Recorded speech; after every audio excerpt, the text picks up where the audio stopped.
You might think that history is always a story about civilization defeating savages, that order, gunpowder, and steel inevitably triumph over wooden clubs. Forget everything you were taught. Throw those rule books in the fire. Today, we are traveling to a place that became a cursed graveyard for two of humanity's greatest war machines. A place where the almighty Inca Empire, having crushed a continent, retreated in terror before people who didn't even have a king. A place where proud Spanish conquistadors, who considered themselves messengers of God, turned from hunters into trembling prey. Read this to the end, and you will learn the price of true freedom. You will hear the story of how a simple stable boy, polishing the boots of invaders, became their worst nightmare, and a genius strategist. You will see a warrior who had both hands cut off as a lesson to others, only to return from oblivion with sharp knives tied to his stumps to personally deliver bloody justice. You will learn why a Spanish governor's skull turned into a wine cup, and whether it's true that his insatiable thirst for wealth was quenched by pouring boiling gold down his throat. This isn't just a war. This is 300 years of continuous hell, where invincible legions shattered against the fury of a people who refused to kneel. Welcome to Araucania, the only place on Earth that breaks the backs of empires. Imagine a sound that no longer exists.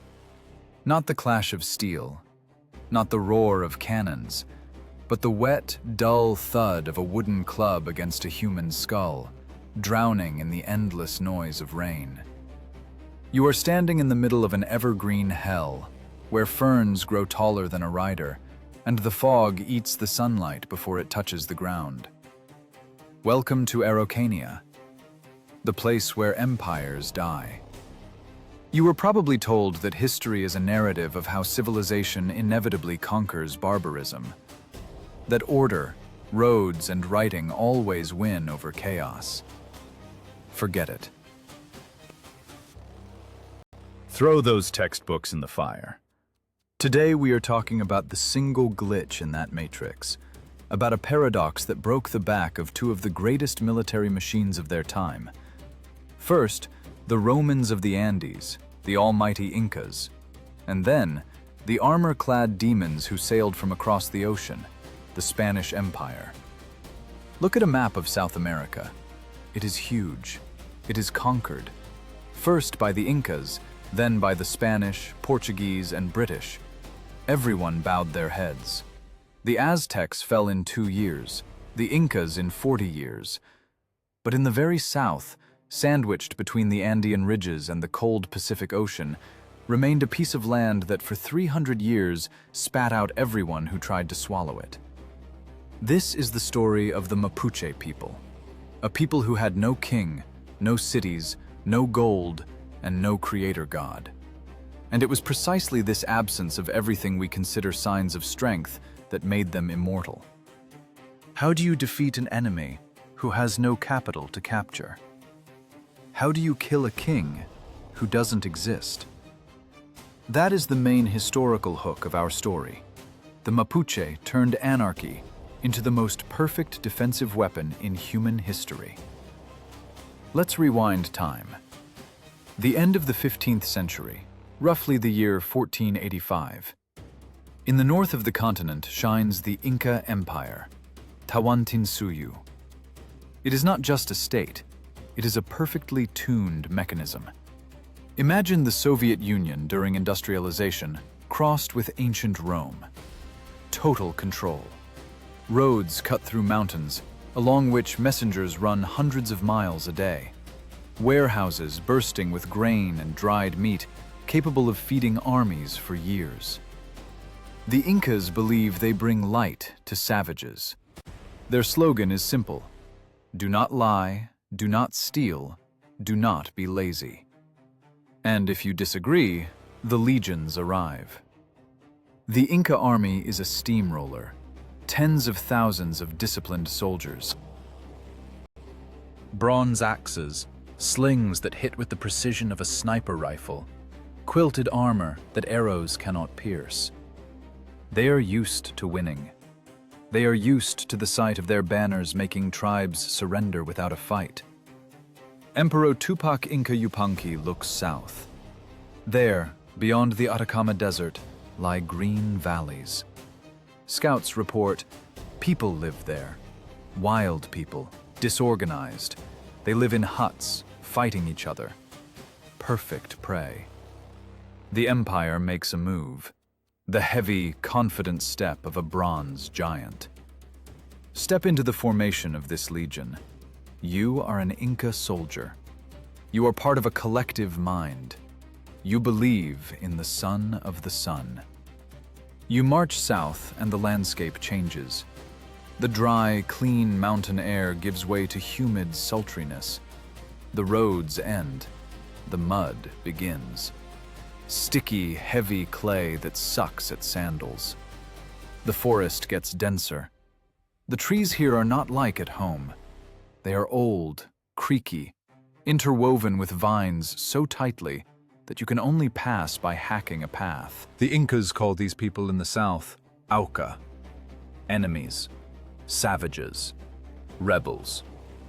To the imperial mind, the Mapuche are nonsense. They have no hierarchy. Today, you are a chief because you speak the best, and tomorrow you are nobody because the war is over. Families, clans, no centralization. The Incas send ambassadors. Submit to the Son of the Sun, pay tribute, and we will build you roads. Do you know what the Mapuche answer? Nothing. The forest just stays silent. The imperial generals are confused. Who do they give the ultimatum to? Who do they negotiate with? They are used to breaking the pyramid of power, decapitating the elite, and installing their own governors. But here, there is no pyramid. Here, there is a horizontal network. Trying to conquer the Mapuche is like trying to punch water. The water parts, lets the blow through, and then closes over your hand, and you drown. But pride is a bad advisor. The Incas are confident in their superiority. 20,000 soldiers cross the borders of Mapuche lands. They carry civilization on the tips of their spears. They build forts. They cut down the forest. They behave like masters who have come to clean up a pigsty. But the forest begins to come alive. First, scouts disappear. They just walk into the green thicket and dissolve. No screams, no bodies, just silence. Then the night visits begin. The Incas are used to proper war. Formations, ritual shouts, pitched battles. The Mapuche couldn't care less about rules. They hit where it hurts, and when the enemy sleeps. A stone from a sling flies out of the dark, smashing a sentry's head, and the attackers vanish before the alarm is raised. This is psychological terror. Imagine what you feel sitting by a campfire. You don't see the enemy, but you know he sees you. Every twig snapping in the dark makes your hand reach for your weapon. You are the conqueror, but you feel like game. And now ask yourself a question. Who is the real strategist here?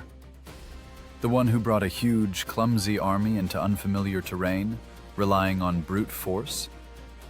Or the one who refused direct confrontation, using geography itself as an ally? The Incas considered the Mapuche primitive, but isn't the highest manifestation of intelligence not to play a game in which you are obviously weaker, but to impose your own rules? The empire continues to push. The generals demand a decisive battle. They need one big victory to break the spirit of these forest ghosts. They are sure that in open combat, the discipline of the Roman legions of the Andes will sweep away a crowd of ragamuffins with clubs. And they get what they want. The Inca army reaches a wide river. The water here is cold, flowing from glaciers. The current is fast and turbulent. This is the Maule River. Remember that name. In the history of South America, it is not just a geographic point. It is a scar. It is the line where ambition crashes against reality. On the other bank, they are waiting. Not a handful of partisans, not scattered squads. Thousands of Mapuche warriors. For the first time, they have gathered together. Without a king, without coercion, simply because a stranger came to their land. They stand on the bank, and their battle cry makes the water tremble. The Incas see before them not an army, but a force of nature. Furious, unpredictable, ready to die, but not to kneel. The imperial commanders look at the enemy formation and smirk. Finally, the savages made a mistake. They came out of the forest. Now they can be surrounded, crushed, destroyed. Bronze against wood, order against chaos. The son of the sun against the sons of mud. The order is given. Trumpets sound the attack. The legions enter the icy water of the Maule River, confident that by sunset, these lands will become just another province of the great empire. But they don't yet know that this river will not be a road to glory, but the border of their world. The final line beyond which civilization does not pass. Impact. This is not a metaphorical sound. It is the sound of 20,000 bodies crashing into each other in the middle of an icy current. The water boils. In the first seconds, no screams or commands are heard, only a heavy, wet crunch as wooden clubs studded with sharp stones meet bronze helmets. Imagine the noise of dry timber snapping during a hurricane. Multiply it by 1,000. That is what the beginning of the end of Inca expansion sounds like. The Battle of the Maule River is not the chess match the imperial strategists are used to. It is a meat grinder. The Incas expected the usual scenario: a volley from slingers, a terrifying roar, an attack by heavy infantry, and the savages fleeing, dropping their weapons. That's how it was in Ecuador. That's how it was in Peru. That's how it was everywhere. But here, knee-deep in water, something impossible happens. The line of legionnaires, that flawless killing machine, stalls. They strike, but the enemy doesn't fall. They kill 10, but 20 stand in their place. The Mapuche don't run. They roll in like waves, like the ocean itself, knowing no fear, knowing no pity, knowing no command to retreat. You are an Inca centurion. All your life you were taught that discipline defeats rage, that the formation is salvation. But now, when a Mapuche warrior, pierced by a spear, grabs the shaft instead of falling and pulls himself toward you to clamp onto your throat, your worldview cracks at the seams. You see their eyes. There is no fear of your greatness in them, only a cold, animal promise of death. They don't see a messenger of the gods in you. To them, you are just meat packed in uncomfortable clothes. The first day of battle ends in nothing. The sun sets behind a smoky horizon, and the Maule River changes color. It is no longer blue or muddy with silt. It is black with blood. Both armies crawl back to their banks to bind wounds and count losses. Dead silence reigns in the Inca camp. The generals are in shock. The Auca should have scattered by noon. Why are they still here? Why are they laughing in the dark on the other bank? The second day comes, and again, impact. The same river, the same mud, the same endless slaughter. The Incas try to apply complex maneuvers, flanking movements, feigned retreats. But whom to maneuver against? The Mapuche have no center, no flanks in the classical sense. It is a swarm. You cannot surround a swarm. It will just cover you from all sides. The Empire's brilliant tactics shatter against primeval, chaotic efficiency. Chroniclers will later write that the battlefield was so thickly strewn with bodies that one could cross the river without getting their feet wet. Of course, this is an exaggeration, but it conveys the essence correctly. The efficiency of the imperial machine collided with the limit of human durability. By the end of the third day, an event occurs that will forever change the geopolitics of the continent. The Inca generals, the elite, the sons of the sun, make a decision that did not exist in their dictionary, a decision for which they could be executed in Cusco. They give the order to retreat. Not to regroup, not to make a tactical maneuver, but to leave. Imagine this moment. The most powerful army in the southern hemisphere, conquerors of the Andes, builders of great roads, turn their backs on a bunch of barbarians and walk away. This is not just a military defeat, it is the collapse of a myth. The myth of invincibility turned to dust on the banks of a nameless river. In that moment, the Maule River ceases to be just a geographical object. It turns into a scar on the body of the empire. It is the line where the civilized world ends and the territory of death begins. The border. The Mapuche do not pursue them. They don't need new lands. They don't need gold. They don't need to capture Cusco. They just need the strangers to leave. And they achieved their goal. 3 days of slaughter proved a simple but terrible truth.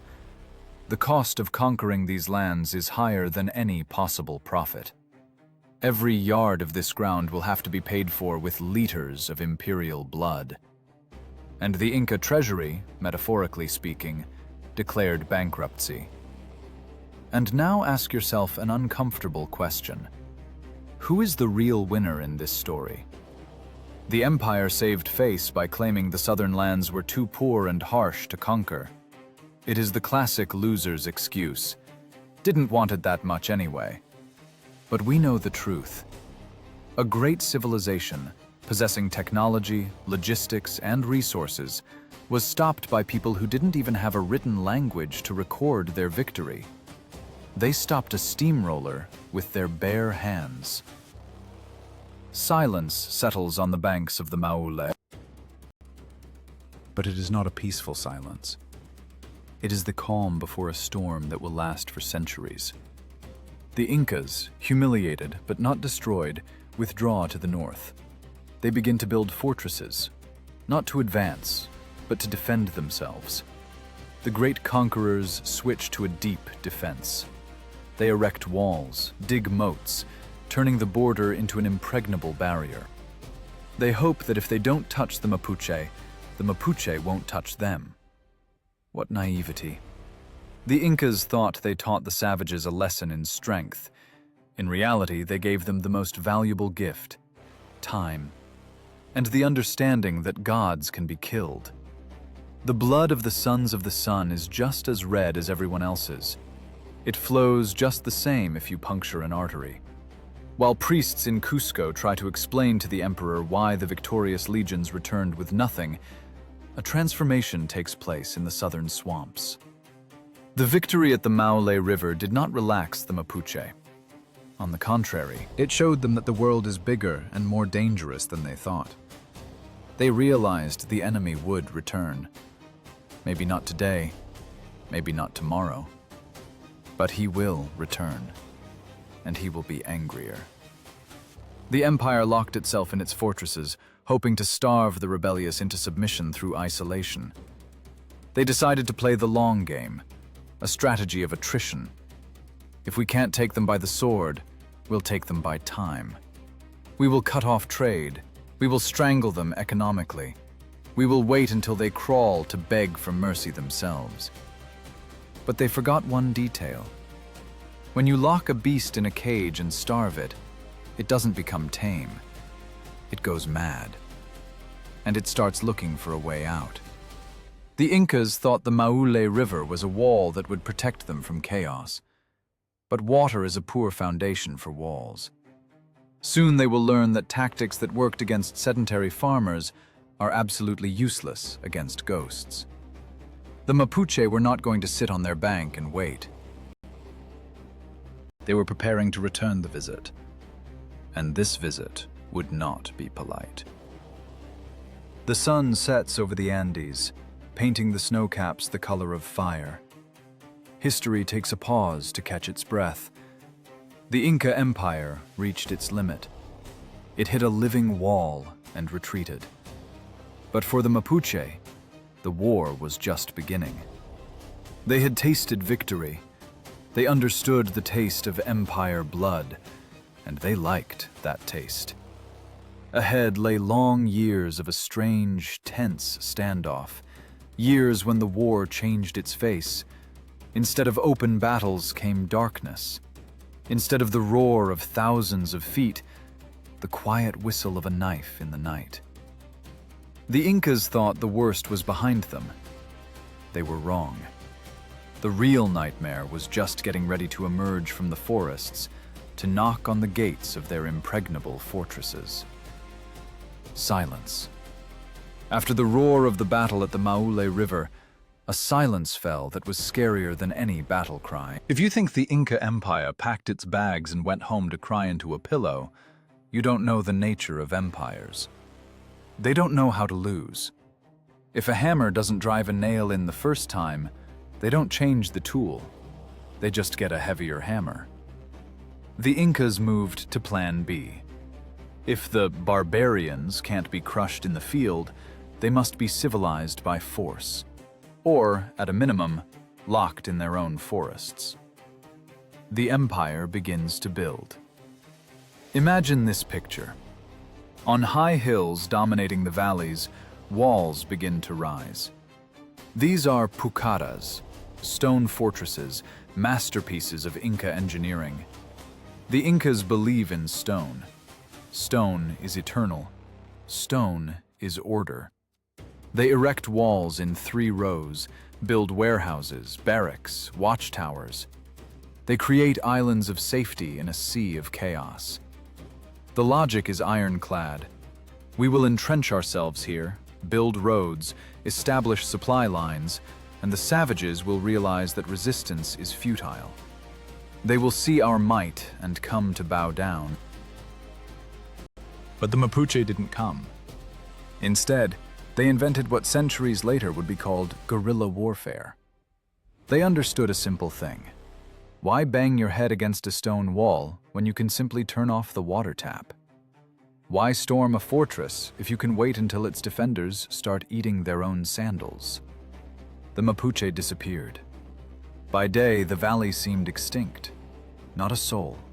Only wind chasing dust. But as soon as the sun dipped below the horizon, the forest came alive. Hunters turned into ghosts. They didn't attack the walls. They attacked the lifelines. A provision caravan coming from the north? Destroyed in a narrow gorge. A group of soldiers out for firewood? Vanished without a trace. A messenger with orders? Found dead a mile from the gates. The Mapuche cut the arteries feeding the imperial organism. They created a vacuum around the fortresses. Stand on the wall of such a fortress. You are the garrison commander. You command 1,000 elite warriors. You are armed to the teeth, but you are powerless. Your enemy is everywhere and nowhere. You cannot challenge him to a fight. You send out a punitive squad. It returns with nothing, having lost half its men to traps and ambushes. The forest hates you. The very ground beneath your feet works against you. Hunger begins in the fortresses. The great warehouses go empty. The discipline the Incas were so proud of begins to crack. Soldiers are afraid to go out the gates, even to relieve themselves. Night becomes a time of terror. The whistle of boleadoras, stone balls on a rope, becomes the last sound sentries hear. The Mapuche don't look for trouble. They inflict thousands of small cuts and wait for the giant to bleed out. It wasn't a war of armies. It was a war of nerves. The Mapuche demonstrated a genius understanding of psychology. They made the conquerors feel like prisoners in their own jails. And the empire wavered. In Cusco, in the golden halls of palaces, accountants tallied the balance, and the numbers were grim. Maintaining garrisons in the south cost colossal resources. Men died, gold was spent, and in return, nothing. No tribute, no slaves, no new lands. Only endless casualty reports and requests for reinforcements. The empire did what it does very rarely. It admitted a mistake. Not out loud, of course. Official propaganda stated that the southern lands were too poor, the climate there was terrible, and the people were beasts unworthy of the light of civilization. But in fact, it was a capitulation. The Incas began to withdraw. They left their impregnable fortresses, which were never taken by storm but became useless piles of stone. The garrisons marched north, looking back at the dark forests from which hundreds of eyes watched them. The Maule River became the official border, a line separating order from chaos. The world was divided in two. In the north, Tawantinsuyu, the state of law, hierarchy, and the sun. In the south, Walmapu, the land of free people where there are no masters and no slaves. It was a historic precedent. The greatest power on the continent failed to digest a bunch of scattered tribes and was forced to build a fence to wall itself off from them. The Mapuche didn't just fight them off, they forced respect for their borders. They proved that decentralization is not a weakness, but a strength. A hydra has no head to cut off.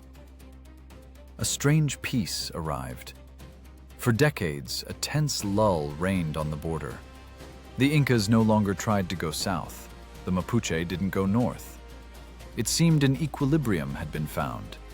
It seemed that history had stopped at this balance point. But history abhors a vacuum. While silence reigned on the Maule River, events were taking place far to the north, thousands of miles away, that were destined to turn the world upside down. The Inca Empire began to rot from the inside. Civil war, diseases that came from nowhere. And then, strange, huge houses with white wings arrived from the ocean. People stepped out of them, encased in metal never seen here before. They had beasts they rode upon, and sticks that spewed thunder. Francisco Pizarro and his conquistadors destroyed the Inca Empire with frightening ease. What the Mapuche held back for centuries collapsed in a couple of years. The great Inca was taken hostage and killed. Cusco's gold was melted into ingots and sent to Spain. The South watched. News travels fast. Rumors of the fall of the Sons of the Sun reached the forests of Araucania. The Mapuche listened to the stories of refugees, about bearded demons, about animals that trample people, about a thirst for gold that cannot be quenched.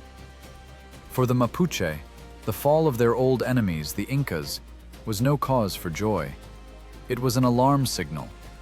If the old enemy, whom we respected for strength, fell so quickly, who is coming to replace him? What is this force capable of crushing the granite walls of Cusco? The new conquerors looked at the map of the Inca Empire and saw that it cut off at the south. There, beyond the Maule River, lay no man's lands. And the same trap that caught their predecessors snapped in the minds of the Spanish captains. The logic of winners. We crushed the greatest empire of the New World with a handful of men. We are God's chosen. Can some savages in the forest really stop us? This overconfidence was deadly. The Spanish didn't know they weren't going for a walk.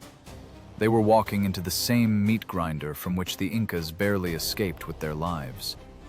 Only now, the meat grinder had become more experienced. The Mapuche were no longer just tribes. The 100-year war with the Incas had been a university for them. They learned patience. They learned strategy. They realized the enemy is only strong when he plays by his own rules. On the banks of the Maule River, years after the Incas left, a new detachment appeared. Steel cuirasses gleamed in the sun. Mauryan helmets reflected the light. Horses' hooves drove tracks of unseen beasts into the mud. Diego de Almagro, and later Pedro de Valdivia, led their men south. They marched for gold, for glory, and for land. They thought they were carrying the cross and sword into a void. They didn't know that the void was staring back at them, and it was smiling. The Mapuche waited. They saw the steel sparkle and understood it was time for a new lesson. The old teacher had left. A new one had come to take his place. But in Araucania, exams are administered not by the teacher, but by the student. And the penalty for failing this exam is life. The air smelled of a storm. Not the kind that brings rain, but the kind that brings iron and fire. The Bronze Age was over. The age of steel and gunpowder had begun, and the Mapuche were ready to meet it the way they knew best, with silence, behind which hides a lethal blow. The year 1532, Cajamarca. If you stood there, you wouldn't believe your eyes. 168 men. Just 168 dirty, sweaty, exhausted Spaniards stand against the 80,000-strong army of Inca Atahualpa. By any logic, by any math of war, they should have been ground into dust in 3 minutes. But the opposite happens. Francisco Pizarro, a man who couldn't read or write but knew how to kill virtuously, achieves the impossible. He captures the emperor, and the greatest empire on the continent falls to its knees as if cut down. It wasn't a fight, it was a slaughter. The roar of arquebuses, the clang of steel, the stomping of horses. The Incas had never seen horses. To them, a centaur encased in metal was a creature from a nightmare. The empire collapsed not from the force of weapons, but from shock, from paralysis of will. The Europeans took everything: gold, silver, power. They turned ancient gods into devils, and temples into stables. And right here, on the ruins of Inca greatness, the most dangerous thing in the world is born: a god complex. The conquistadors believed they were invincible. Seriously, put yourself in their shoes. You crossed half the world, sailed the ocean, survived in jungles, and with a handful of vagabonds destroyed a civilization that had been building for centuries. You look at your hands and think, I am chosen. God leads me. No one can withstand Spanish steel. This pride intoxicates stronger than any wine. It blinds the eyes. It shuts off the survival instinct. The Spanish look at the map. Peru is taken. But ambition is fuel that never runs out. They need more. They need their own kingdoms. Their gaze falls south, on the lands the Incas called Chile, cold or end of the earth. The Incas said savages lived there who had nothing, but the Spanish hear only one thing. There is land there, and possibly gold. The logic trap snaps shut with a loud click. The conquistador's mind works simply. We defeated the Incas, the masters of this continent. The Mapuche are those whom even the Incas considered primitive. So if we broke the masters, we'll crush their slaves in passing, without even noticing. It didn't occur to anyone to ask, why, actually, were the masters never able to conquer these slaves? Why did the empire's border stop at the Maule River? This detail was written off as Inca laziness. They just didn't try very hard, but we will try. Enter Pedro de Valdivia, a veteran of European wars, a man with an iron jaw and icy eyes. He doesn't look for easy paths. He wants to become a founder, a governor, a king. He assembles an expedition. But this isn't just a raid for loot. It is a march of victors. Look at them. The year 1540. They march out of Cusco. In their ranks, the flower of the conquest. Riders encased in full plate armor, infantry with long pikes, arquebusiers with matches ready to light the gunpowder. Walking beside them are thousands of Indian porters, yesterday's proud subjects of the empire, now just beasts of burden.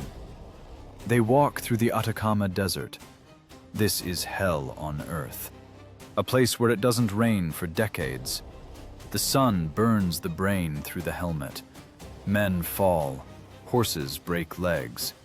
But Valdivia drags them forward on pure willpower. He is obsessed. He believes that paradise waits for him at the end of this hell.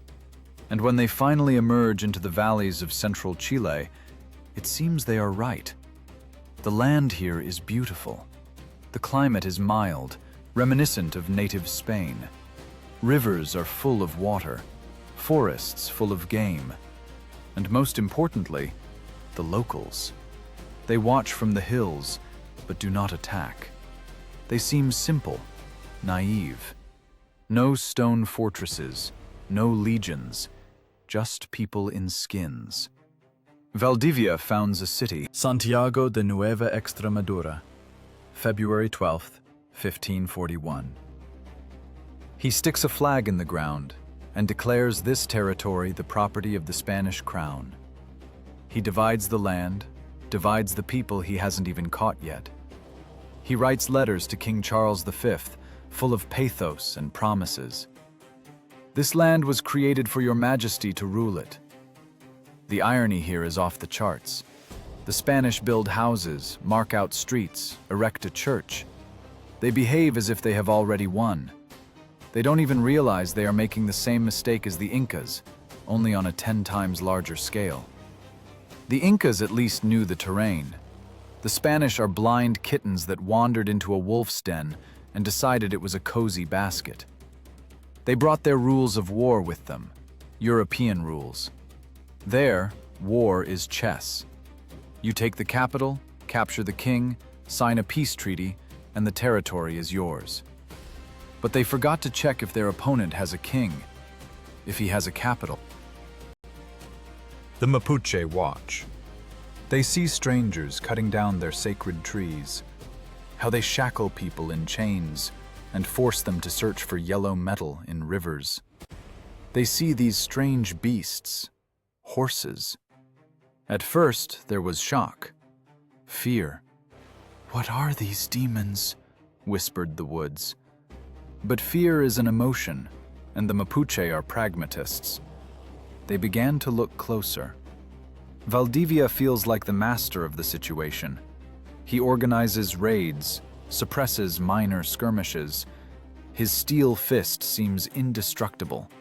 A sword of Toledo steel cuts through a wooden club and the person behind it in one blow. An arquebus pierces any shield. Dogs, huge mastiffs trained to hunt humans, tear flesh to shreds. It will be easy, think the captains, sipping wine in their tents. They are savages. They have no discipline, no God. We will bring them the light, and if they refuse, we will send them to the Creator. But they didn't notice how the air changed. The birds went silent. The forest became denser. The Mapuche didn't run to surrender. They didn't bring gifts. They simply took a step back, into the shadows. The Spanish looked for El Dorado, but found a graveyard for their ambitions. They looked for glory, but found an endless war that would consume their lives, their gold, and their pride. Valdivia thought he was the hunter. He didn't know that the real hunt hadn't even begun. And in this hunt, the game is him. While Santiago celebrated the founding of the new colony, a completely different reception was being prepared in the southern swamps. Not a celebratory dinner, but a bloody wake. The steel cuirasses they were so proud of would soon become their coffins. The gleam of gold would fade before the gleam of eyes watching from the thicket. The empire made its move. Now it's the forest's turn. And the forest knows how to wait. It saw the Incas. It saw them leave. Now it studies the new guests. It tests them. Reconnaissance in force is inevitable. The myth of the white gods must pass a durability test. And, spoiler, gods who bleed cease to be gods very quickly. They become just targets. Silence is deceptive. If you walked through the streets of freshly built Santiago in the early 1540s, it would seem to you that the war was over. The Spanish build houses, plant vineyards, raise pigs. It seems the Mapuche have resigned themselves. They come into the settlements, work in the fields, carry heavy loads, clean stables. Pedro de Valdivia writes enthusiastic reports to Madrid. The region is subdued. The savages know their place. We are bringing them the light of faith and order. What fatal blindness. Valdivia didn't understand one thing. What he took for submission was not humility. It was reconnaissance. The most massive, deep, and cynical intelligence operation in the history of colonial wars. The Mapuche didn't become slaves. They became spies. They turned every Spanish stable, every kitchen, and every armory into a research institute for the study of death. Imagine this scene. You are a Spanish hidalgo.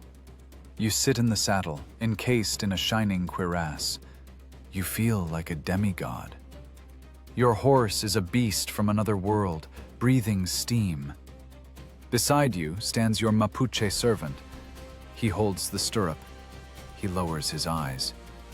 Do you think he trembles with fear before your greatness? No. He is counting. He memorizes how much time you need to load an arquebus. He sees that after shooting, you are defenseless for a whole minute.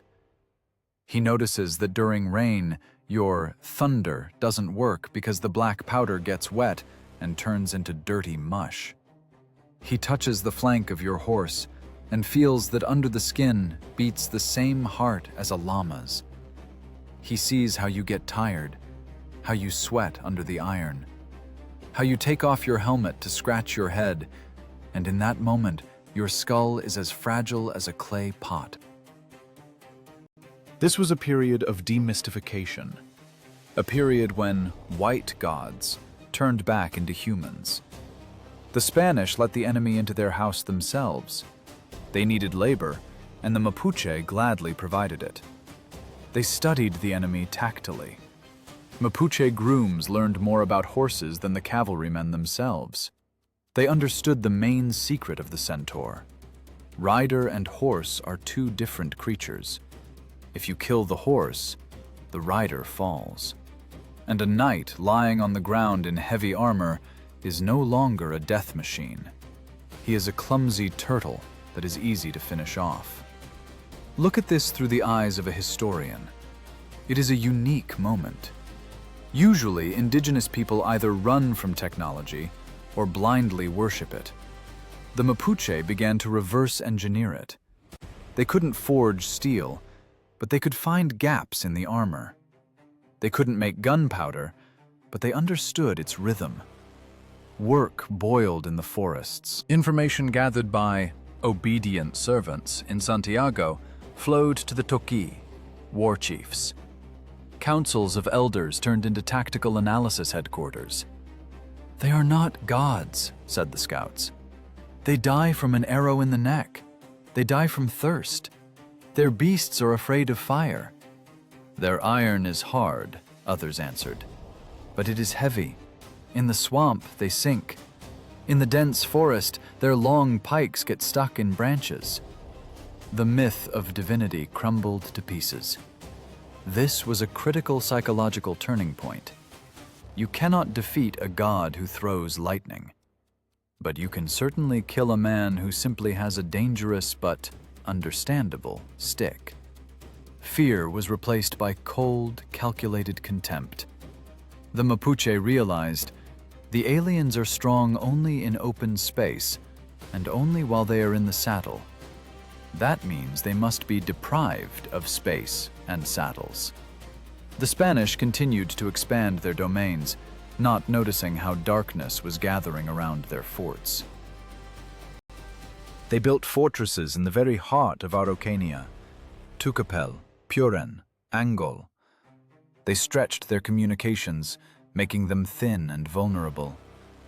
They were sure the walls would protect them. But walls don't protect if the enemy is already inside your head. By the beginning of the 1550s, tension reached a peak. The Mapuche finished collecting data. The test period was over. They knew everything about the conquistadors, their habits, their schedule, their weak points. They lacked only one thing: someone who would gather this knowledge into a single system, someone who would turn observations into doctrine. They needed a leader who knew the enemy not just from the outside, but from the inside. The irony of fate is that this leader was raised by Pedro de Valdivia himself. The governor of Chile kept a young Mapuche boy close to him. His name was Lautaro, which in the Mapudungun language means swift hawk. To the Spanish, he was simply Felipe, a bright lad, a groom, a page. Valdivia loved him like a pet. He took him on campaigns, made him clean his armor, care for the best stallions. Valdivia thought he was taming a savage. He thought he was showing him the greatness of civilization. In reality, he was training his executioner. Young Lautaro absorbed everything. He didn't just clean horses, he learned to manage cavalry. He didn't just watch the soldiers drill, he memorized the tactics of Spanish tercios. He understood the essence of European war: discipline, formation, interaction of troop types. He saw how the Spanish panic when surrounded. He saw how dependent they were on commanders. Imagine this gaze. A young guy stands in the shadow of the tent, holding the governor's helmet. Valdivia discusses campaign plans with officers, draws maps, argues. And Felipe listens. His face is impenetrable, but gears are turning in his head. He sees the whole map. He sees that the Spanish colossus stands on clay feet.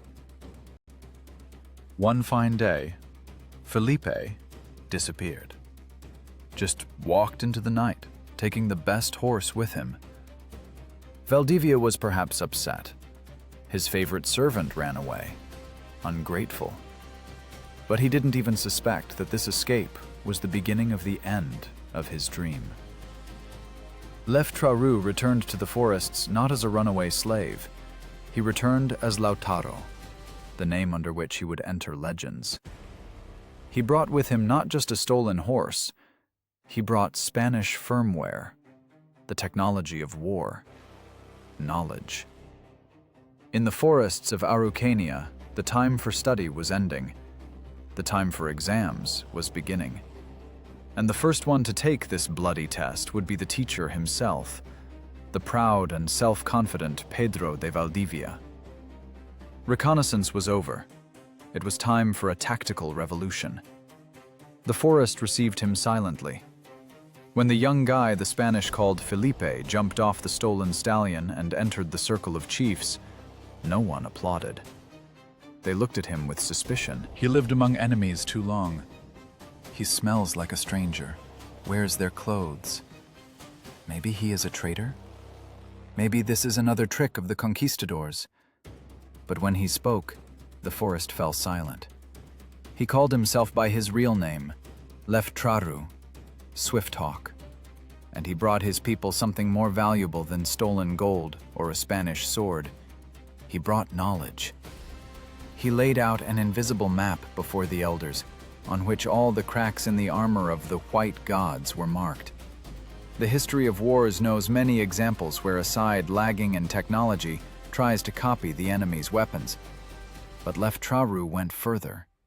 He couldn't give the Mapuche cannons or armor. They didn't have forges. They didn't have gunpowder factories. So he made a genius move. He reflashed the very method of warfare. He installed Spanish software into Mapuche hardware. Imagine this cultural shock. Traditional Mapuche war is a malón, a furious, chaotic raid.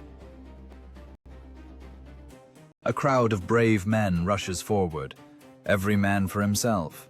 Everyone wants to perform a feat. It is beautiful, it is heroic, and it is absolutely suicidal against a Spanish tercio. A formation of pikemen grinds a crowd of heroes into mincemeat in minutes. Lautaro said, "Enough. We no longer fight as a crowd. We fight as a machine." In the forests began something South America had never seen: training camps. Valdivia's former groom turned into a tough instructor, a sergeant breaking habits to save lives. He taught them discipline. Not the kind based on fear of punishment, but the kind based on survival. First lesson: the horse. For an Indian, horse and rider were one whole, a monster with 4 legs and 2 arms. Lautaro laughed in their faces. "It's not a monster," he said. "It's just a man sitting on a big, frightened deer. Take away the deer, and the man becomes helpless." He taught them not to fear the cavalry charge. He showed how to use long poles with hooks on the ends and lassos. "Don't hit the iron," he taught. "Aim for the horse, or hook the rider by the neck and yank him down." He made them practice this movement thousands of times. The throw of the lasso, the yank, the blow of the club on the ground where the fallen enemy should lie. The forest filled with the sounds of dull thuds. The Mapuche learned to knock gods from the heavens to the earth. Second lesson: terrain. The Spanish are invincible in an open field? Great. We will never give them an open field again. Lautaro forbade going out onto open plains. War must happen where a horse sinks to its belly in mud, where branches whip the face, where pikes get tangled in vines. He turned geography into the main ally of the resistance. But the most important innovation was tactics. Lautaro saw how the Spanish fight. They stand as a wall. They get tired, but they stand. The Mapuche usually threw all their forces into one strike, and if it didn't work, they retreated. Lautaro divided the army into detachments, divisions. Do you understand what this means? He invented the echeloned attack. Imagine this scheme. The first Mapuche detachment attacks the Spanish, fights furiously, forces the Conquistadors to strain, spend gunpowder, swing heavy swords. 15 minutes pass. At the signal of a horn, yes, he introduced sound signals for command. The first detachment jumps back. The Spanish think, "Victory! We fought them off!" They lower their weapons to wipe off sweat and take a sip of water. And in that very second, a second detachment flies out of the forest. Fresh, rested, full of strength. The Spanish grab their swords again. They fight at their limit again. The second detachment withdraws. A third appears, then a fourth. It was a conveyor belt of exhaustion. Lautaro realized that the physical capabilities of a man in armor are limited. After an hour of swinging an 11-pound sword, the arm cramps. After 2 hours, muscles burn with fire. After 3 hours, the warrior turns into a zombie. And the Mapuche are always fresh. They rotate, they rest, eat, watch their brothers wear down the enemy, and go into battle again. This wasn't just tactics, it was the mathematics of death. Lautaro calculated the endurance of the Spanish and found a way to zero out their technical superiority. Gunpowder runs out, matches go out, arms get tired. But the forest is endless, and there are enough warriors in it for a week of continuous attacks. The elders watched these drills with reverent horror. They saw yesterday's shepherds and hunters turning into a coordinated organism. Commanders of hundreds and thousands appeared. Intelligence appeared. A smoke warning system appeared. Lautaro created a new type of army, mobile, light, but controlled by the iron will of one man. Rumors of a demon drilling savages began to reach Spanish forts, but pride played a cruel joke on them again. "Who?" laughed the captains. "Our Felipe? That little groom? He only knows how to clean manure. Let him play soldiers."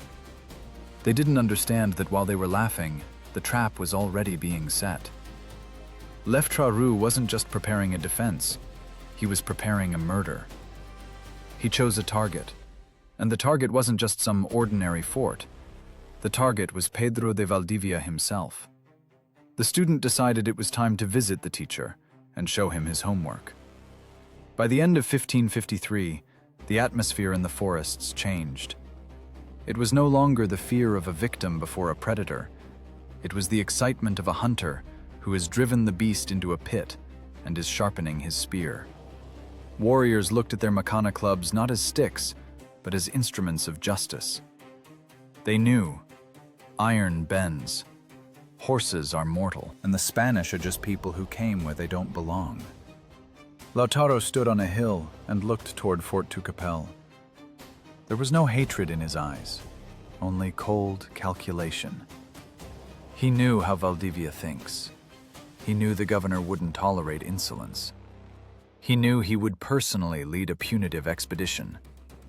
That was exactly the calculation. Lure, surround, exhaust, destroy. The plan was simple and brilliant, and for its implementation, only one thing was required: for Valdivia to remain true to his pride. Lautaro bet on the predictability of the imperial mindset, and as history showed, it was the surest bet of his life. The time for talk was over. The forest froze in anticipation. Somewhere there, in Santiago, the governor was already giving orders, saddling horses, and gathering a squad that was supposed to restore order. He was riding to his death, confident of an easy walk. He was riding to meet someone he considered his servant, not suspecting that he was riding to meet the greatest military genius of South America. The lesson was beginning. December 25th, 1553. Christmas. On this day, it is customary to give gifts, sit by the family hearth, and sing psalms. But Pedro de Valdivia, the first governor of Chile, spends this holiday in the saddle. He is angry. He is annoyed. He is rushing south to Fort Tucapel to personally punish the insolent ones who dared to raise their heads. Valdivia is confident. With him are only 50 riders, the elite of the elite, veterans whose names thunder from Peru to Madrid. He thinks this is more than enough. After all, before, a dozen was enough to disperse a 1,000-strong crowd. He isn't riding to war. He is riding to a police operation. In his head, the script is already written. Arrive, execute the ringleaders, restore order, return to Santiago a hero. But when the detachment crests the hill, a picture opens up before them that makes blood freeze in the veins of even seasoned cutthroats. Fort Tucapel is gone. No walls, no towers, no garrison. Only smoking ruins and absolute, ringing silence. No bodies, no screams. Emptiness. The governor commands a halt. The horses are nervous, flicking their ears. The air is thick, heavy, saturated with the smell of burning and something else. The smell of a trap. Valdivia looks around. Around the hill is dense forest, a green wall watching them with thousands of invisible eyes. And then a sound rings out. Not the disorderly howl of savages the Spanish were used to, but the sharp, clear sound of a horn. A signal. The first detachment comes out of the forest. They don't run headlong. They march in formation.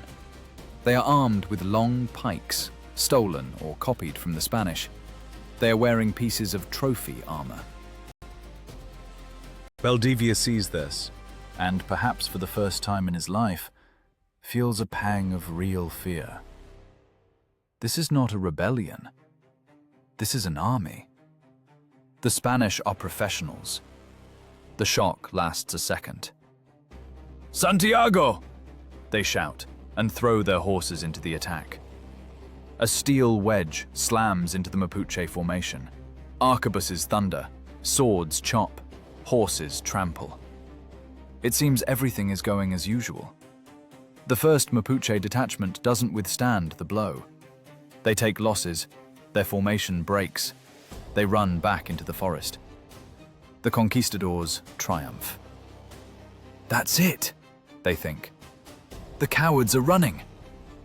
They laugh, lower their weapons, start to reload arquebuses, and wipe sweat from their brows. Horses are breathing heavily, flanks lavered. But the horn blows again. And from the forest, from another side, comes a second detachment. Fresh, full of strength. They rush at the Spanish, who haven't had time to catch their breath. Valdivia realizes there is no time to reload. "To battle!" Again the clang of steel, again the hacking. The Spanish fight furiously. They're the best swordsmen in the world, and they throw the enemy back again. The second detachment retreats into the thicket. The Spanish can barely stay in their saddles. Their hands shake from strain. Thirst torments them unbearably. The sun is at its zenith, and they are encased in iron ovens. "Give us water," someone wheezes. The horn blows a third time. This is the moment of truth. The moment when Valdivia realizes he is playing chess with a grand master. The third wave. Fresh warriors against exhausted half-corpses. This was Lautaro's tactic in action. He didn't just throw people to the slaughter. He changed them like replacement parts in a mechanism until the enemy's mechanism broke from wear. The Spanish are in panic. Their formation falls apart. They realize this will never end. The forest will birth new detachments until the last conquistador falls without strength. "Retreat!" screams Valdivia. The great conqueror of Chile, commands flight. But a trap is not prone to releasing prey. The way back is blocked. From the flanks, from the rear, warriors with lassos and clubs are climbing from everywhere. The agony begins. It is no longer a battle, it is a hunt. Mapuche yank riders from saddles with hooks. As soon as a knight falls into the tall grass, he is doomed. Heavy armor, which saved from arrows, now becomes a coffin. A man cannot stand up, and macanas, heavy clubs made of hard wood, rain down on him. Blow after blow, until the iron dents, until movement stops. Valdivia sees his squad perishing. He sees his personal confessor fall with a smashed head. He sees his best captains disappear under a wave of bodies. He spurs his horse, trying to break through. He has the colony's best stallion under his saddle. He almost breaks out, but the swamp is not on the Empire's side. The horse gets stuck in the mud. Valdivia, covered in mud and blood, tries to get out on foot. And then they surround him. The circle of spears tightens. He draws his sword, shouts threats, promises heavenly punishment. But no one is afraid. The spears part, and the man steps forward, young, with cold eyes. Valdivia recognizes him. It is Felipe, his page, his groom, the one he trusted to clean his boots. Only now Felipe isn't holding a stirrup. He holds the governor's fate in his hands. Valdivia is knocked down, bound, his helmet torn off. He is dragged to the victor's camp. Imagine this journey. A man who considered himself the king of this land, who was carried in arms, is now dragged through the mud like a sack of grain. Around him stand those he considered animals. But these animals just destroyed the best infantry of Europe, using tactics even Julius Caesar would envy. The scene in the camp is one of the darkest and most disputed pages of history. Chronicles differ in details, but agree on one thing. The dialogue was short. Valdivia, kneeling, tries to bargain. The politician's instinct turns on, even in the face of death. "I will give you everything," he says. "I will lead the men away. I will give you as much gold as you cannot carry. Let me go." The Mapuche chiefs listen. They look at the man who for years forced their tribesmen to die in mines, extracting yellow metal. Legend has it that one of the chiefs, possibly Lautaro himself or old Pilonco, smirked and said, "You love gold so much. You came here for it. You killed us for it. Well, we are a hospitable people. Fill yourself with it fully." They say they melted gold and poured it, boiling, right down the governor's throat. "Eat, drink, enjoy. This is what you wanted." A cruel, cinematic, gruesome death. Historians argue if this is true. Most likely it is a myth invented later to emphasize the horror of the situation. Reality was probably more prosaic and cruder. A club blow to the back of the head, or, as the Mapuche practiced with particularly hated enemies, extracting the heart from a still-living prisoner. And from the skull, according to old tradition, they made a cup for chicha, a ritual drink to drink the enemy's strength at feasts. But it is not so important exactly how Valdivia's body died. It is important that the idea died. The governor's head, stuck on a pike, rose above the Mapuche camp. It was a symbol, the flag of a new era. The white man is mortal. He can be deceived. He can be surrounded. He can be killed. And his gold won't help him. The news of Valdivia's death hit Santiago harder than an earthquake. Imagine the panic in the city. The governor is dead. The elite is destroyed. The army is gone. People barricaded themselves in houses, expecting hordes of savages to appear on the horizon tomorrow. Churches filled with weeping people praying for salvation. The myth of invincibility collapsed. The shadow of Valdivia's head covered the entire colony. The Spanish realized, this is not a rebellion. This is a war of annihilation. And they are no longer hunters in this war. And in the forests of Araucania, they celebrated victory. Lautaro became a legend in his lifetime. The student surpassed the teacher in the cruelest way. He destroyed him. But Lautaro didn't celebrate. He knew the Spanish. He knew that now fear ruled them, but soon anger would come. The empire would send new soldiers, more cannons, more steel. The Battle of Tucapel was only the beginning. Valdivia was the first victim, but far from the last. The governor's blood only teased the appetite of the god of war.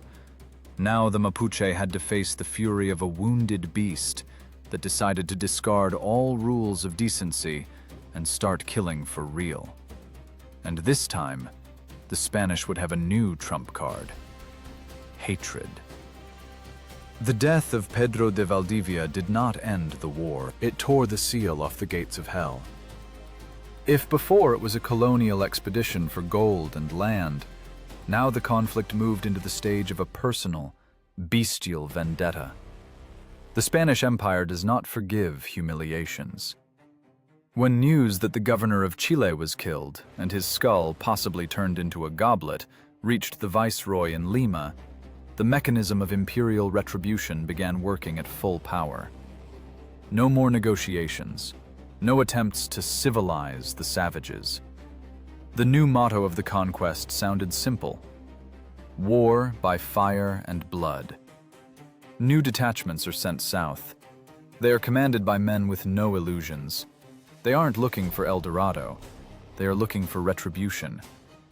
Generals order no prisoners to be taken unless they can work. And those they do take are used not as labor, but as living billboards of horror. The Spanish decide to apply terror tactics. The logic is cold as a prison bar. If the Mapuche don't fear death, we will make them fear life. We will turn their warriors into ugly reminders of our power. A conveyor belt of mutilation begins. Imagine the field after the Battle of Lagunillas. The rebellion is in full swing. The Spanish capture 150 prisoners. In any other war, they would be killed or sold into slavery. But the new governor, Garcia Hurtado de Mendoza, wants to send a message. The prisoners are lined up. This is not an execution. This is a medical amputation of conscience. Every second man has his nose cut off. Every warrior has his right hand cut off. And the chiefs, both. Here, amid the smell of burnt flesh and groans, a figure steps onto the stage who will become Spain's nightmare. A man who was supposed to become a symbol of broken will, but became an icon of absolute, inhuman rage. His name is Galvarino. He stands in line for the chopping block. He sees what is being done to his brothers. He sees the executioner with the axe. What does an ordinary person do in such a situation? He cries, he begs, he loses his mind from fear. Galvarino walks up to the block silently. He puts his right hand on it. Impact. The axe severs the hand. Galvarino doesn't scream. He looks the Spaniard in the eye, and without changing his expression, puts his left hand on the block. Impact. He raises the stumps from which blood is gushing and offers his neck. Cut off the head too, his eyes say. Because if you leave me alive, you will regret it like you never regretted anything. But the Spanish don't kill him. They cauterize the wounds with boiling oil and let him go. Go, they say. Go to your people. Show them what happens to those who raise a hand against the crown. Let them see your helplessness and be horrified.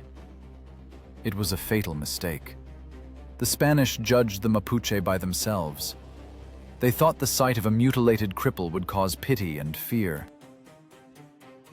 They didn't understand that in a culture where death is just a neighbor, mutilation can become fuel for hatred of such strength that it melts steel. Galvarino returns to the forest. He comes to the Council of Chiefs. He walks into the center of the circle, where both Lautaro and the elders sit. He raises his stumps up. "Do you see this?" he screams. "Do you think it will be different for you? If we surrender, we will all be like this. We have no choice. We cannot live with them. We can only die taking them with us." His speech is not a victim's complaint. It is a beast's roar.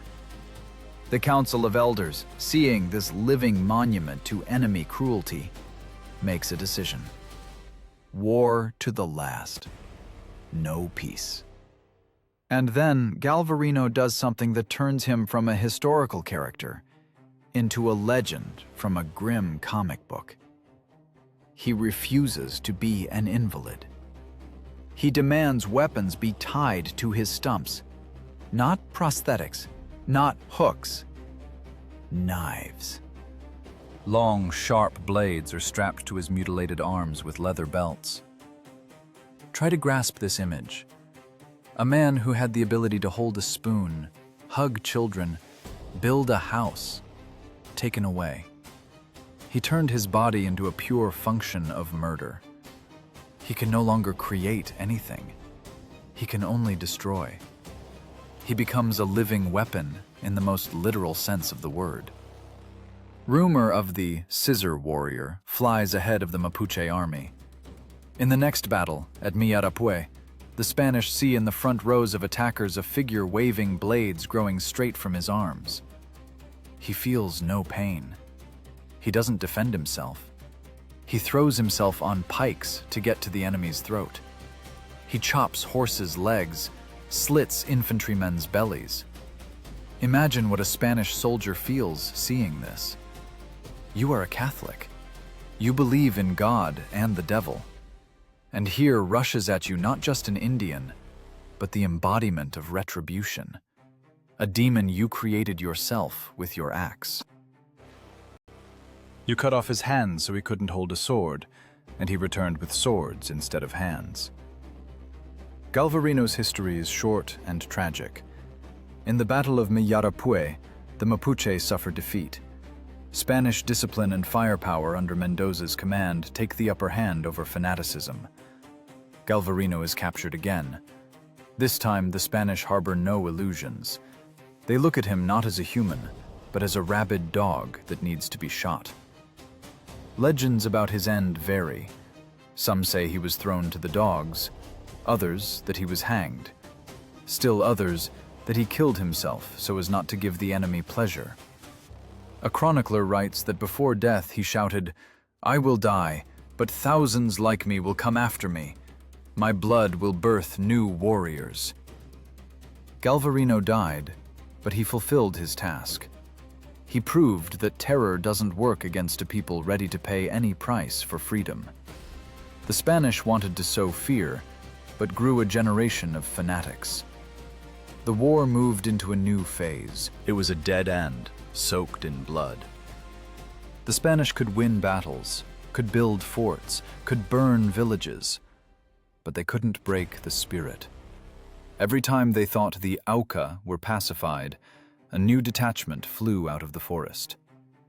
Spain began to tire. The most powerful empire in the world, owning half of Europe and all of America, was spinning its wheels in the mud at the end of the world. It was economically unprofitable. It was politically humiliating. Soldiers sent to Chile wrote wills, knowing they were going to the Spanish cemetery. The Spanish began to understand. They can kill all the Mapuche, down to the last person, but they cannot conquer them. And genocide is an expensive and troublesome business.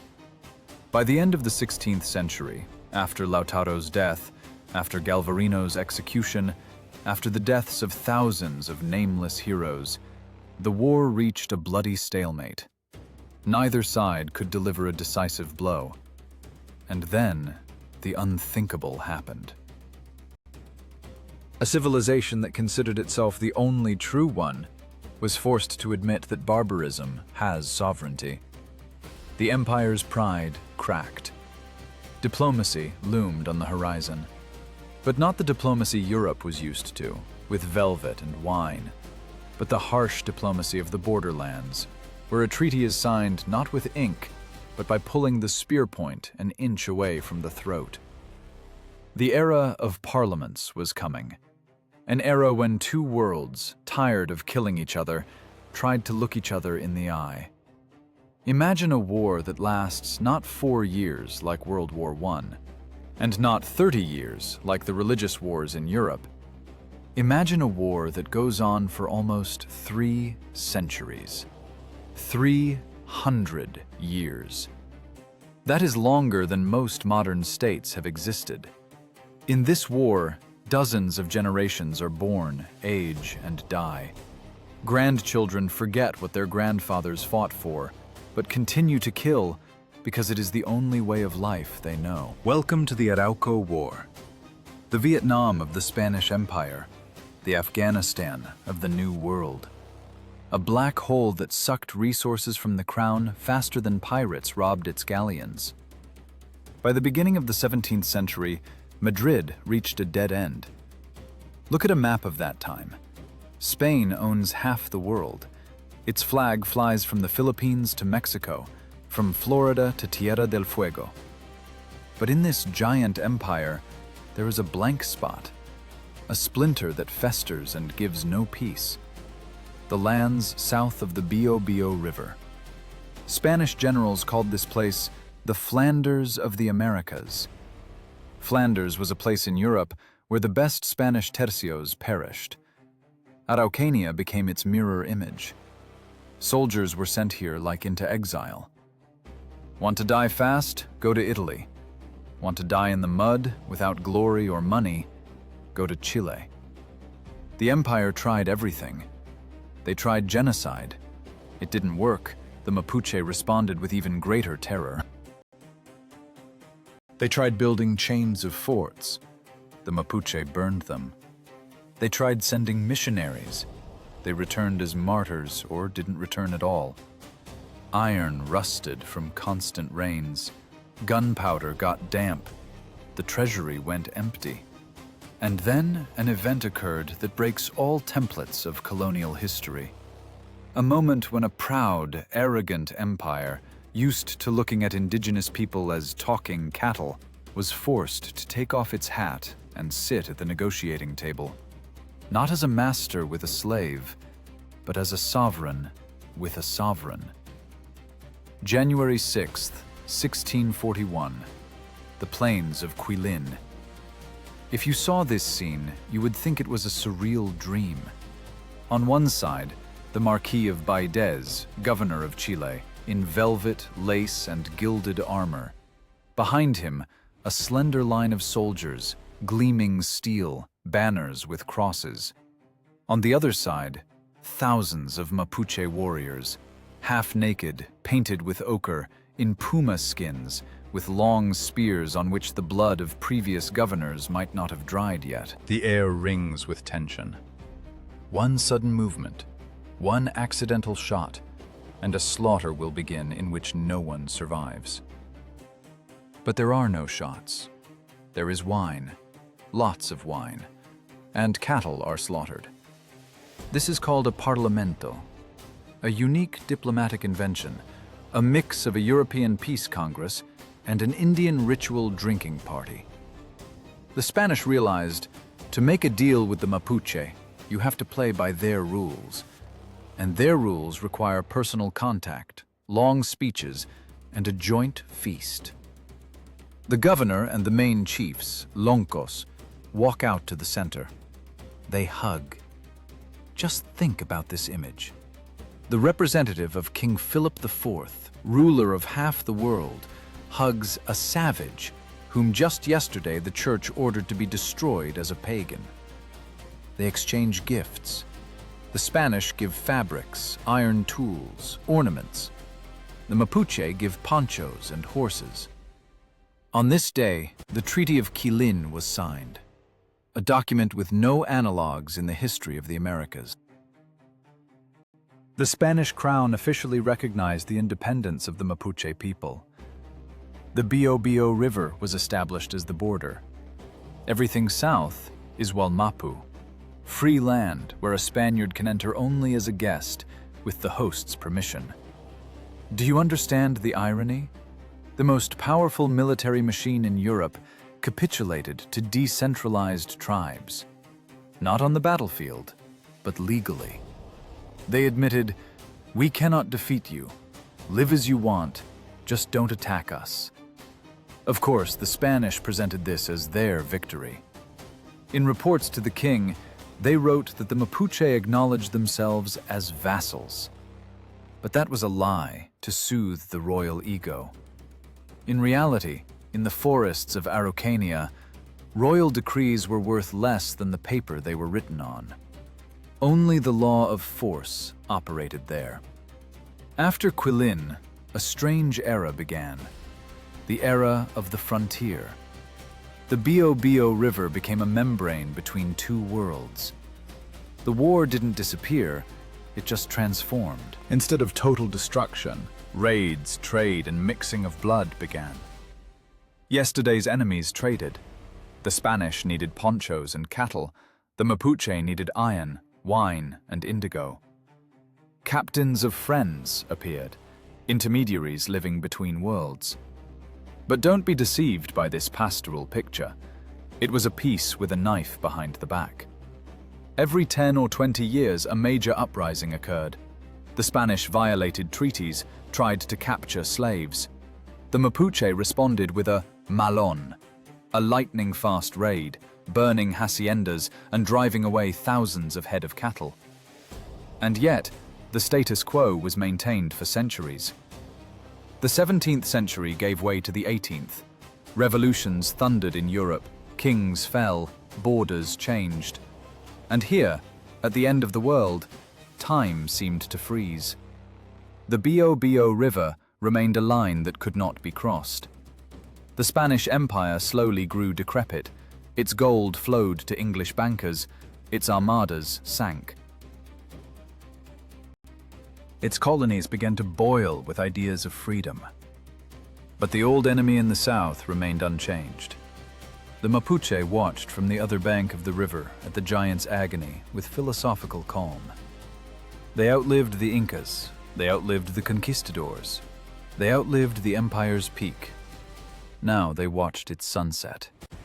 It seemed to them that the worst was behind, that they had won against history, that their freedom, paid for with rivers of blood, was now guaranteed by eternity. What a tragic mistake. They didn't know that a new enemy was coming to replace the old, tired, religious one. Young, hungry, rational, and absolutely soulless.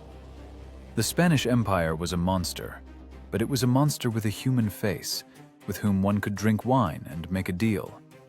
The new force rising in the north didn't believe in treaties. It believed in progress, in efficiency, and in unification.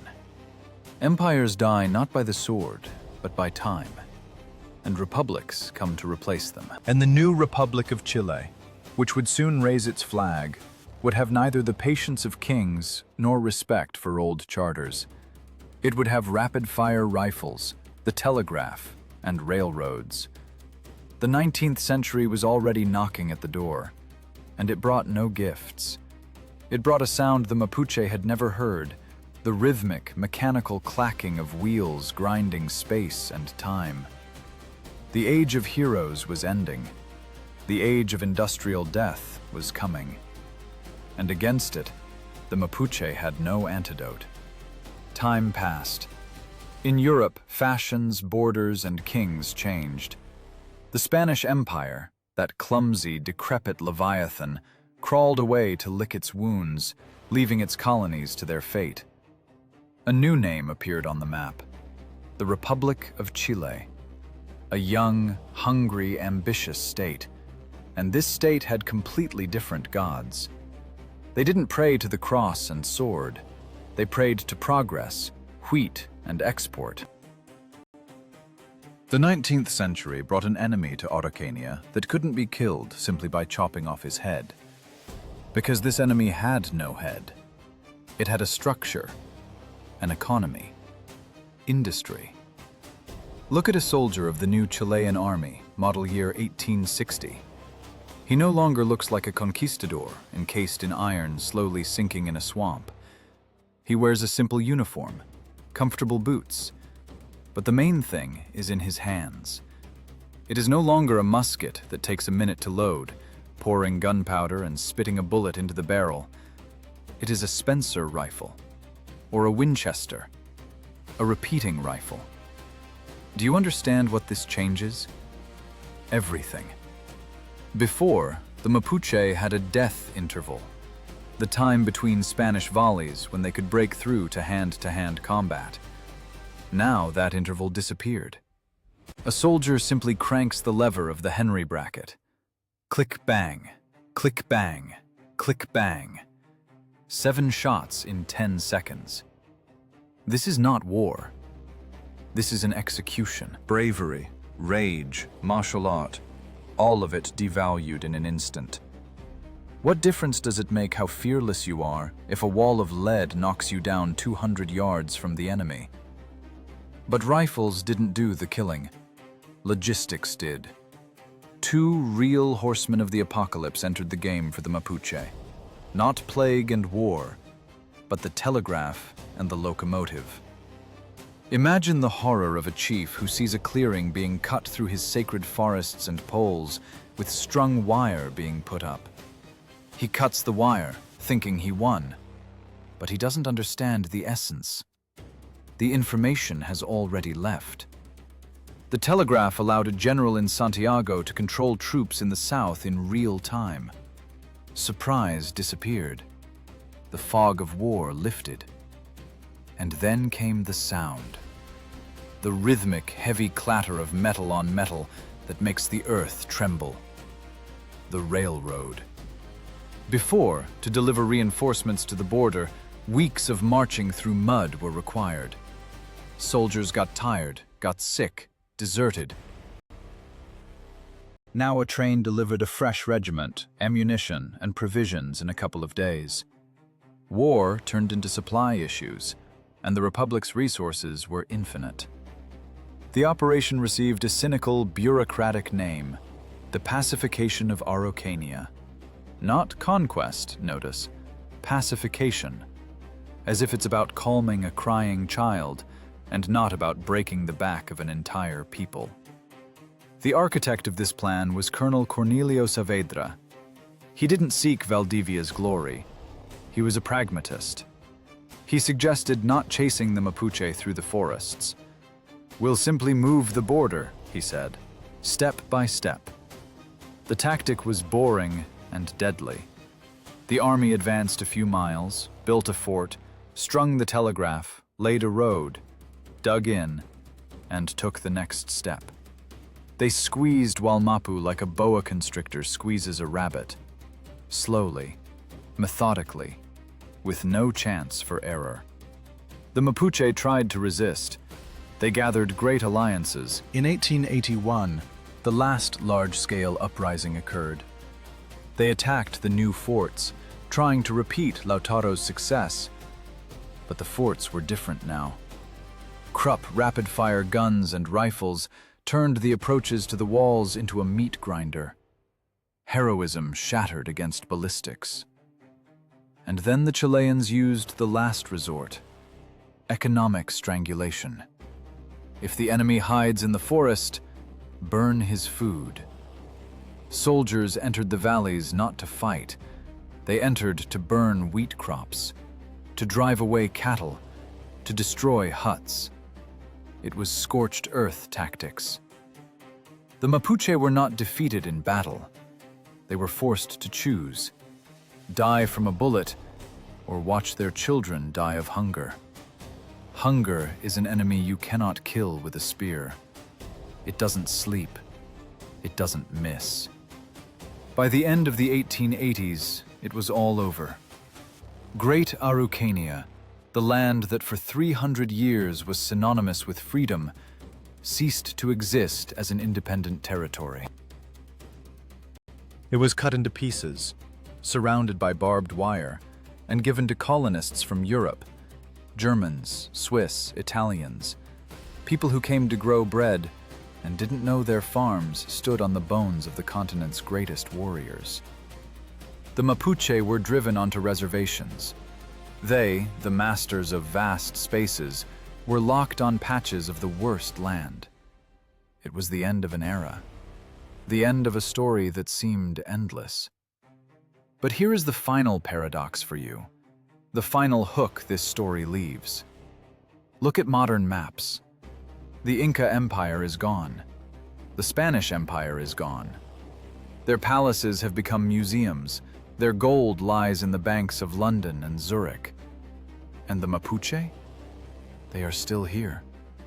Yes, they lost the war for territory. The industrial machine ran them over like a steamroller runs over a flour. But they didn't disappear. They didn't dissolve. They kept their language. They kept their culture. They kept their rage. Even today, centuries later, trucks of logging companies burn in the forests of southern Chile. Even today, the word Mapuche causes a nervous tick in Chilean politicians. History showed us an amazing thing. Technology can capture land.